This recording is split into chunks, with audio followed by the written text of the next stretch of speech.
আসসালামু আলাইকুম বন্ধুরা, আশা করি সবাই ভালো আছে। বন্ধুরা, কোটা আন্দোলন দিন দিন এক অনন্য উচ্চতার দিকে এগুচ্ছে। Why this movement, especially student movement, going far beyond their expectation? Because very simple, এটা খুবই যৌক্তিক। এই আন্দোলনটা, এই মুভমেন্টটা খুবই যৌক্তিক। কারণ স্বাধীনতার 50-52 বছর পরে এখনো কি আমাদের মুক্তিযুদ্ধের কোটার দরকার আছে?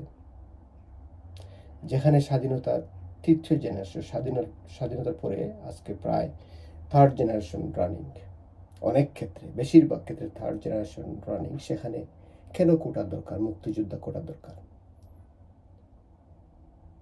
শুধু তাই নয়, এখানে আরও কিছু কোটা বলবৎ আছে এটার মধ্যে সংযুক্ত, যেমন জেলাভিত্তিক কোটা, ক্ষুদ্র নৃগোষ্ঠী কোটা, তারপরে আছে আপনার হচ্ছে বিকলাঙ্গ কোটা।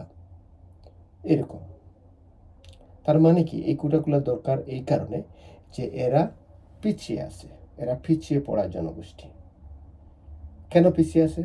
কারণ they don't have enough opportunity to get themselves qualified enough to compete that type of job what they want. এই তো এটার সিম্পল সলিউশন কি? সিম্পল সলিউশন হচ্ছে, ঠিক আছে, that's fine, make enough an opportunity for them.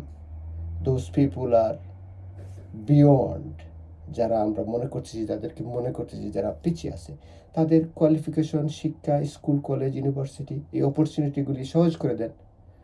এই university বানিয়ে দেন, জায়গায় জায়গায় কলেজ বানিয়ে দেন, সহজ করে দেন, পড়াশোনা আরও সহজ করে দেন, যাতে করে তারা তাদেরকে রেডি করতে পারে চাকরির জন্য, দেশের জন্য, দেশের কাজে তারা তাদেরকে মনোনিবেশ করতে পারে। তাহলে তো এই সমস্যার সমাধান হয়ে যায়, আর কোটার দরকার হয় না। আমি মনে করি কোটাটাকে বাতিল করে, যে কারণে কোটার দরকার, যে এই জনগোষ্ঠীগুলি পিছিয়ে আছে, এদের উপযুক্ত বা পর্যাপ্ত সুযোগ নেই, তাদেরকে try to give them that opportunity, then they can qualify themselves and then they compete for the job. তাহলে আর কোটার দরকার নেই। আপনি কোটার নামে একজন অযোগ্যকে একটি গুরুত্বপূর্ণ জবে বসাবেন, চেয়ারে বসাবেন, এবং তারপরে সে চুরি চুট্টামি করবে, দেশের স্বার্থ নষ্ট করবে, দেশের স্বার্থ বিভিন্নভাবে বিকিয়ে দেবে। এটাই হবে।